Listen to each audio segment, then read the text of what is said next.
Hello, it's that time of the week again, the latest Sun Racing preview in association with Betway. I'm delighted to be joined by a giant of the betting industry, Mr. Chad Yeomans from Betway. Welcome, Chad. Thank you. A few people on the panel this week, but what we lack in quantity, we make up for in quality. And it's the same with the weekend racing, although there's plenty of quantity and an awful lot of quality as well, because you've got the Tingle Creek with Defi Du Seuil heading the betting, as well as a smattering of other very good races, including the Henry VIII, the Grade 1, the London National Marathon Contest over 3 miles, 5 furlongs, and the Beecher Chase over the big Grand National fences. It's got everything you want for a racing fan. Chad, Defi Du Seuil, can he win?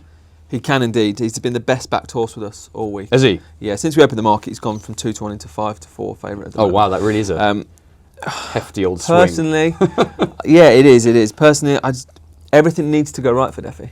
He needs a perfect ride every single time. Yeah.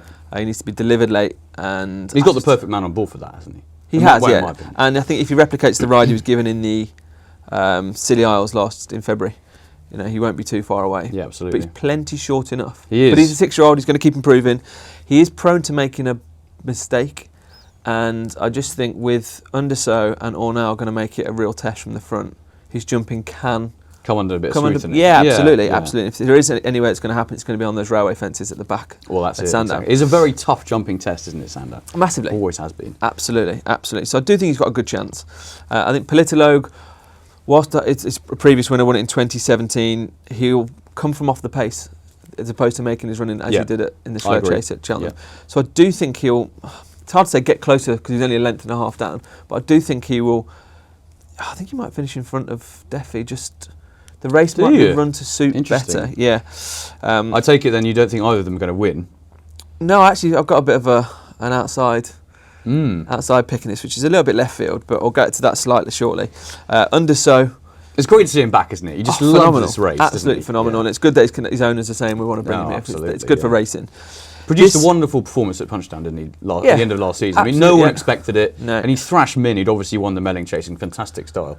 I mean, he's a very decent horse, isn't he, on his day? He is. And actually, I was at Willie's in October, and they were saying you couldn't tell he's an 11-year-old turning 12 because he's got all his enthusiasm. He's still books and kicks and he's still brash at home. And if there's any horse that can go on to win graded chases at 11 or 12, it's going to be him. I think there must be something in the air at Clossutton because they said exactly the same thing about Fahim. They obviously just keep going, don't they? Yeah, they do. And I mean, it's a lovely place. It made me keep going. To Exactly. Looking a bit further into the race, So Royale, the ground's coming right. He does love Sandown. Fresh is the best time to catch him. Everything's got to go right for him. I think he's got one run. It's got to be timed. And to me, he's a bit soft. If he was in a battle with someone on the hill, he'd finish second. Yeah, I agree with you. And he probably should have won the Champion Chase last year. He came into cruising. He came there cruising on the bridle, didn't he? I think everyone thought he was going to go past. But again, didn't quite short bit of a battle. He didn't find anything. Yannicka, good in the Holden Gold Cup, probably needs further. Yeah, I mean, it was a good performance to give away that much weight from the top of the handicap. Indeed, yeah. But then beat Dolos, and it's probably not the strongest form. Run down in my eyes. I think he's kind of in that rock and a hard place, isn't he? Team being a very, very good handicapper. Completely. And it's not quite Grade 1 standard. No. But it's interesting waiting patiently. He's coming for the race for Ruth Jefferson. I mean, I know that you're not the keenest on him, and neither am I, to be honest. I think he's got plenty to prove, and he's had such a long time off the track. It would be a hell of a training performance to win that, wouldn't it? It would be a hell of a performance in general for the horse if I think he can win. And he hasn't been over 2 miles since his maiden hurdle at Hexham when he first ever ran for Ruth. And I think he's a good horse, but I just don't think he's the horse that everyone thought he was. No. You can only give a horse so many chances before you go, do you know what, maybe not as good as everyone thought. I agree. There's always excuses of this and that until they're absolutely. Good horses don't find excuses, do they? Absolutely. Defi Du Seuil will not find any excuses. I am convinced he is the next coming. Now, all these horses must think to themselves, well, all the owners and trainers must think to themselves, wow, we've got such a big chance of holding the 2 mile sphere this year without Altior, and I think Defi Du Seuil is the next one to take up the mantle because he's been so impressive. I was really impressed with him in the Schlur Chase because he didn't jump great going round. He completely missed out the second last, but he still came there, and his turn of foot right at the end of the race was exhilarating. I was kind of taken off my feet looking at that. So, but just on that, do you think he's a better horse than Chacun Pour Soi and Silla Emery? It's a tricky one. It's a tricky one. I mean, it's very difficult to say what Chacun Pour Soi is like because he's only done it once in better company, and he needs to produce it again. Of course. And I don't. I spoke to my Irish correspondent, the Irish Field, yesterday actually, and I said, "What's happening with Chacun Pour Soi? No one's seen him for ages. No one's really heard anything. He's potentially going to be lined at the John Durkan, but that's not going to happen. No. So he might not be seen till Christmas, which is, at the moment, I'd rather be with Defi, especially because he goes so well at Cheltenham. He's got a proven record. He does. Winner of the Triumph. Winner of the Triumph. Yeah, absolutely. Dipper. Yeah, and you've made 3 festival wins in a row is not beyond the realms of possibility. No, not at all. But going back to what I actually fancy in the race, it's the biggest outside of the field, or newer for Henry de Bromhead. This horse got touched off in the Henry VIII last year behind Dynamite Dollars, and they genuinely thought he'd win the Arkle.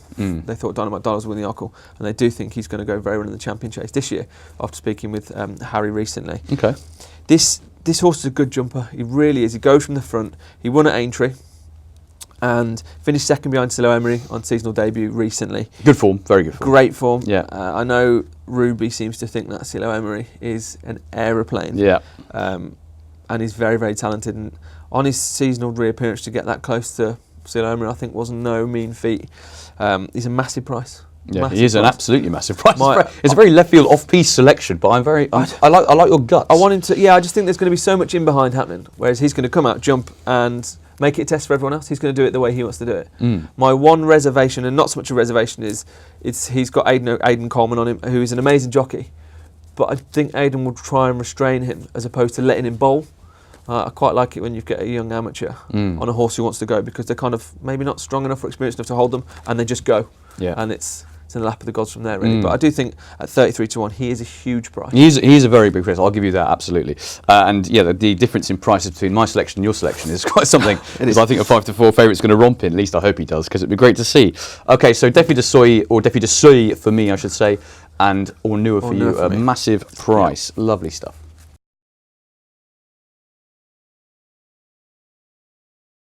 Another test of speed for the young horses. This is a 2-mile chase. The Henry VIII Novices Chase, a grade 1 over the minimum distance. This looks an absolute cracker if they all turn up this year. Mare Bannery, Torpedo, Somerville Boy, Nube Negra, Grand Sancy. It really does look an absolute perler of a race.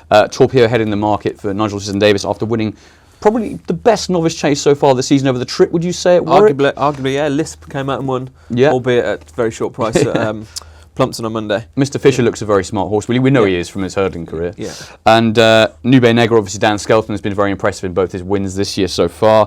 Somerville Boy, a former Supreme Novices hurdle winner, who did nothing over hurdles but has since come out and romped in at Uttoxeter. And I'm a big fan of, I'll go first, shall I? I'm a big fan of Mare Bannery. She's an absolute jumping machine. She never misses out fence. She never touches a twig, and it's just a wonderful horse to watch. She beat Thomas Darby last time. Now, a lot of people were saying Thomas Darby fell apart at Kempton, which is true, because he did. His jumping just wasn't up to scratch. But it was a little better at Warwick, and she still outpointed him fair and square. Dan Skelton thinks a hell of a lot of her, and she gets weight from all her rivals here. So I can see her making a very good fist of it, hopefully from the front or near the front, because she jumps so well at Sandown. She can easily put them under pressure. I can see her running a really big race here. I do fear Nube Negra, because Skelton's other horse. It'll be interesting to see if he runs them both. I think he will. I don't think he will. Do you not? No. I don't know. There's not a huge amount of options for this time of year. So I kind of. But if they do, they both got a big chance. Nube Negra was very impressive on both his starts. He wasn't quite as good as these other hurdles, which is always my kind of bugbear when horses improve for fences, but then they have to improve again, almost. To get to the grade 1 level. It'd be interesting to see how many, because I'm sure he's Spanish bred, Nube Negra. Yes, isn't it? It's weird. How many Spanish bred 2-mile chases there have been winners? I'd say it's less than one, probably. I wouldn't say there have been any. Saying zero. Saying zero, yeah. Oh dear. And you've got the likes of Beekstown for Dan Skelton as well, and Esprit de Large, who won an Exeter Beginners Chase last time out. What do you like in this chap? I can see why Torpedo's favourite. I think he's the right favourite based on that success at Warwick. It is his 4th run of the season as a 4-year-old. It's a lot of racing to take in. No, you're right. A few hurdle races, got beat at Cheltenham by Caldestan, who's giving him weight. Yep. I think he's a nice horse, but I think the wheels can come off him. I do think he's not totally trustworthy. I'm very keen on Grand Sancy for Paul Nicholsyard. He's a really useful hurdler. He is a very useful hurdler. Kingwell beat So Royale, giving him weight as a 4-year-old. I mean, that's no mean. Oh, he's got the best. I would agree. He's got the best hurdles. Do you think he can do it on Chase debut? That's the only question. I actually quite like it when novices are pitched in at a decent level on Chase debut. Okay. I mean, this is a very decent level. Let's not forget. I think it is a very good level, but it's a very weak renewal of this race. Fair enough. I'd like to, without disrespecting the horse in there. It's not. I don't think we're going to see an Arkle winner at all, or future champion chases winners. I just think Nichols wouldn't run him if he didn't think he was up to this grade. If he didn't show him he jumped strong enough at home to go around the railway fences at pace, second in the Tolworth. He's got Sandown form. Yeah, absolutely. I just think he's brilliant. I would agree. I mean, he just beaten by Fusel Raffles last time. Henderson thinks the world of that horse. Probably going to go for the Christmas hurdle. I mean, he's a very, very smart hurdler in his own right. Possible champion. Giving him £3 as well. Indeed.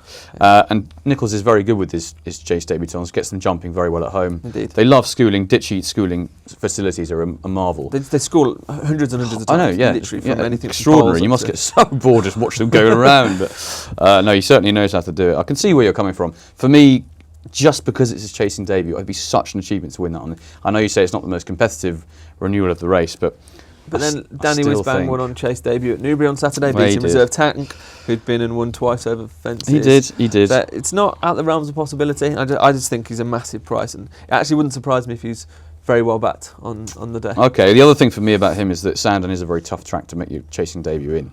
I mean, they all are, aren't they? Well, they are. 6 foot fences. It's not an easy game for any of them. Well, no, it's not. But I still think basically I respect your decision, but I am against you. The one I'd like to see run very well is Somerville Boyd. I did think he probably wouldn't have won last time if First Flow had kept straight the home straight, which he unfortunately didn't do. But he just seemed to get a bit outpaced. That's the only worry of him. And then he kind of stays on again. I think he needs further. As he did in the Supreme. He's got a massive engine when he really gets going. But it's just getting him there. He takes a bit of stirring up. I think the wind up has probably worked for him. But whether or not he can get away with that kind of lackadaisical aspect in this race, it'll be happening quick. Exactly, especially at this track. I know you keep going about how fast and jumpy, but you've got to be so on it.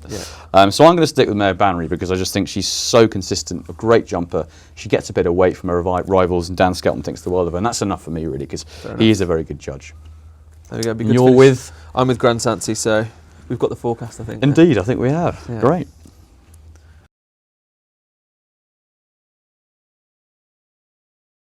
Moving on now to the slogfest that is the London National. This is always a massive Stowerness for the horses over 3 miles, 5 furlongs. It takes a horse with a huge amount of guts and tenacity to get home in this long distance marathon. Hoodlanders Oboe, after winning at Sandown last time, heads the handicap, £7 higher than when winning the Veterans Chase last time out. LeBroy up there as well with Step Back, who won the Bet365 Chase over this course and distance back in 2018. The likes of Captain Cattistock for Paul Nicholls, who's favourite, a very bold jumper who should relish this test, but couldn't quite get home in the Sussex National. Whether that says a lot for his chance here is up for debate. Royal Vacation, Vinnie Lewis and a few others. Chad, I know you like a couple in this. Yeah, I think it's a really tough race at this stage. When I was looking through the form, excuse me, I quite liked Royal Vacation. And then when I went a bit deeper, I realised he is abysmal at Sandown. He has such a poor record at the track that I had to just completely put a line through. Yeah, horses for courses after all, isn't it? Absolutely, and 1 or 2 runs at a course, I don't mind if you make a mistake and if you're out the back, that's fine. But when there's been 5 or 6 runs and you've been pulled up twice and beaten numerous times, it's just, to me, it's just there's something that happens in that Isha air that just knocks him sideways. I think Classic Ben, at the moment, we've seen him backed into favouritism. He loves Sandown, which is, again, a big help, and he needs a marathon trip. Yeah.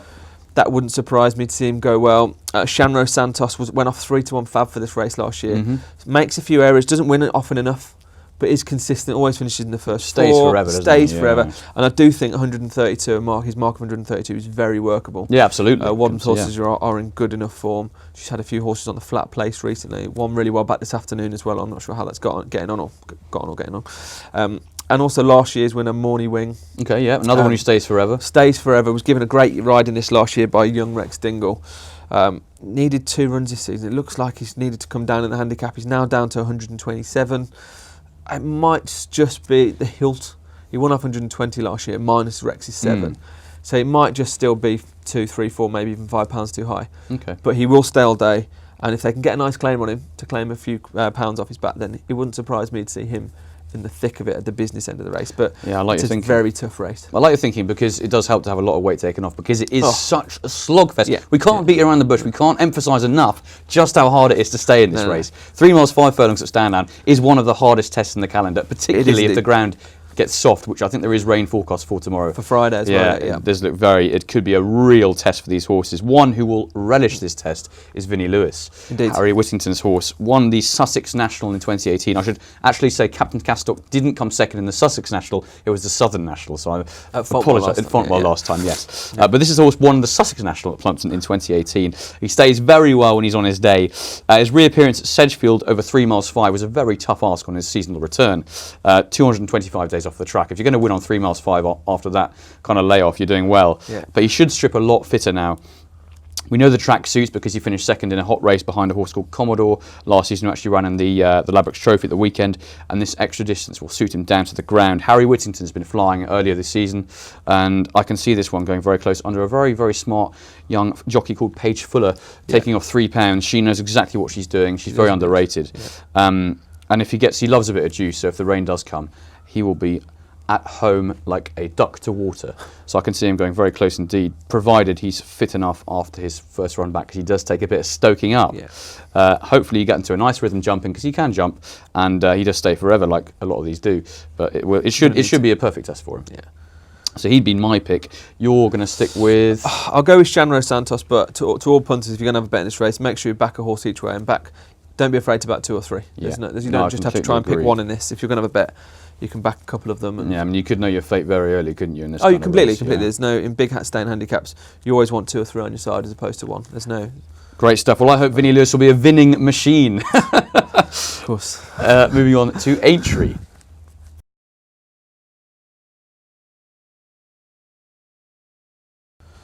It's the return of the Grand National fences and the Beecher Handicap Chase. It's wonderful to see these large birch fences back in play. They really are a sight to see. First up is Mulcahy's Hill, very strong stayer, got the better of Holston at Cheltenham last month. He heads the market with a smattering of Grand National also-rans and former winners of this race. It does look very competitive this year. Got the likes of One for Arthur, who won the Grand National a couple of years ago. Vintage Clouds, who stays forever, is off a good mark. Vieux Lion Rouge, who loves the Beecher Chases, won it once and comes second once as well. Walk in the Mill, who's also won this race. It really is a very competitive race this year. It is. Chad, come to you. What do you think is going to win? There are 2 in the race I really like. Vintage Clouds. You mentioned there. Yep, Sue Smith. Sue Smith, her just managed to get back into form now. Yeah, just about. It was a long old time. She had 3 winners from her last 17 runners prior to us recording this. But Trevor Hemming's colours at Aintree or at Haydock. I mean, that's local course to him. It's what he wants winners for. It's what he dreams of. Absolutely. I'm sure this will be trained for the national. I think this is probably the biggest target prior to that. Mm-hmm. Third in a Scottish Grand National, second behind Beware the Bear at Cheltenham. It just strikes me as this. He could just be a better stayer than all these. Fair enough. I mean, it's interesting to say that he actually, his only start at Aintree of fences, he won by street. Wasn't over these fences, but still, the Aintree, Liverpool, Merseyside Air obviously agrees with him. Yeah, absolutely. No, I can see him going well. He's probably on a good mark actually, even though he is towards the top of the weights. I'd agree. Anything else that takes your eye? Yeah, Ballydyne for Charlie Longston. Out of all the horses in the race, I just think he's got a real bit of a touch of class. He was second in the River Don over hurdles. Up for review was third or fourth when Willie brought him over. And that was a couple of years ago, but it just to finish second in that race as an Albert Bartlett trial, you do need to have a bit of something about it. A bit, yeah. I think he's been trained for the race. It's his seasonal debut. He'll love these fences. He was third in the Peter Marsh. It was stay. Longston's horses are probably better first time up when they're fresh. He seems to get them right. Yeah, absolutely. He's usually very good at this time of year as well, actually. Absolutely, yeah. This side of Christmas, he's very good. Yeah. And I see that he has been very well supported this week. Indeed. I am going to stick with a couple, one of which is Mulcahy's Hill. I don't like going for well-backed horses in this kind of race, but I do think he's got all the hallmarks of a horse who could really, really appreciate this kind of race. Very strong stayer. Beat Holstein, who then went on to win at Cheltenham. Won't mind the ground. It was his first win since his bumper win when he won at Cheltenham, which is pretty extraordinary. Because I think what happened was, do you remember when he got beaten by Poetic Rhythm in the Challow at Newbury? Yeah, the Betway Challow. Betway Challow, nice. Yeah. It was an incredibly hard race for him that day. He had to pull out all the stops. He just got nailed on the line. And I think that might have just affected his confidence a bit. But he's lovely to see him back last time off the back of a long break. And if he avoids the bounce factor and comes back here roaring, I can see him running a huge race. It'd be interesting to see how he gets on over these fences, which don't suit everyone. That was my fear with him. The bounce factor. Don't suit everyone. The bounce factor. Well, exactly. Tough race last time. It is, but I know Roaring Greytrex has got. He's very good with his. Yeah, completely. With his horses, he knows exactly what he's doing, and if he does keep up the improvement, he's got major claims off what I think is still a decent mark, even though he has been raised in the handicap. One other one I would like to put forward is a horse called Mystery, who's Michael Scudamore's horse. So I tipped last week in the Ladbrokes Trophy to no avail, unfortunately, but I think this one could maybe save my blushes. Up £5 for a very easy comeback when last time out up in Scotland, won by 8 lengths that day and beat a very good yardstick in second. It was really nice to see that off the back of a long break. And again, if he avoids the bounce factor, got another one here. But he finished second in the Ida last year. We know he stays really well. Fences are a bit of an unknown again, but if taking him, he's got to have a big chance for a trainer who does so well with his staying chases. So I can see him going extremely close. And I always often find horses who do well up north tend to run well at Aintree. It's just the way it is. A couple of others. Wandering Star, won last time out for Kim Bailey, looks quite exciting and should again be suited by this test. I think Ballyoptic is a bit of a strange move putting him in here because if he runs in this, it's his 4th run of the season in tough races. Yeah, it could just be bottoming him out. As do May or Ardu May, interesting for Paul Nicholls, won the Sefton a few years ago. Yeah. Not done a lot since though, and he's very in and out. So no, it wasn't bad over hurdles at Cheltenham. No, I know true. they only ran because Andy Stewart was coming over for the November fixture. Yeah. But that would have been put him spot on for this. Yes, no, you're absolutely right. Likes offences and whatnot. I think we should just quickly mention Vieux-Lion Rouge, who is absolutely Old Red Lion in English. Won this race in 2016, second last year. Obviously, just loves these fences. He's not a very big horse, but he just loves to jump. Exactly. Yeah, and won at Chepstow earlier in the season, which was nice to see. And David Pipe, obviously, going a hell of a lot better than he was a couple of years ago. Indeed, yes, exactly right. Another one as well, Walk in the Mill, loves these fences too. 4th in the Grand National last year. Won this off £4 lower, which isn't a huge hike in the weights. He won it quite easily. Was he pulled up last time out? Yes, he was. Does have a bit to prove on that. Oh, absolutely. Yeah. His prep run at Wincanton wasn't great, but the fact he's got this form at least, they can just they come alive, don't they? Exactly. Come alive at this place. Absolutely. But yeah, I'm going to stick with Mystery as my main one, but Mark Hiesel I think is going to go very close.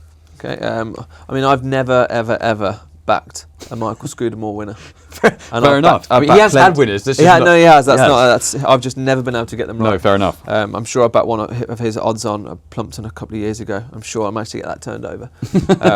So my selection is this anyway. Ballydyne for Charlie Longston and Lovely. Vintage Clouds for Sue Smith.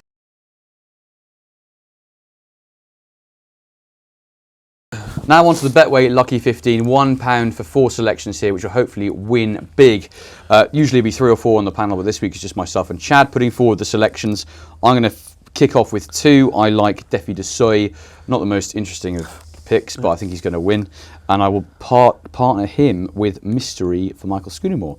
And Chad, you're going to go with? I'm going to go with Diderot Vallis in the Sefton for Venetia Williams. I think this horse is much better than his mark of 132. He was placed in or finished 4th or 5th in the race that Cyril Delac won at the festival. Forget the name of it. The plate. The plate, the Burn Group plate, and been dropped £2. He was pulled up at Ascot last time out, but was much too keen, much too fresh. He will love these fences, and I think he's a cracking bet. So we're going to include him. Cracking. And also Grand Sancy. Grand Sancy on Chase debut. And Chase debut. I love it. Yeah. Excellent stuff. Well, if that wins, you can buy us all our Christmas presents because that'd be quite something. But hopefully it will, and hopefully you'll get some winners yourself on what is a very exciting day of racing at both Aintree and particularly at Sandown. Best of luck with your bets, and see you all soon.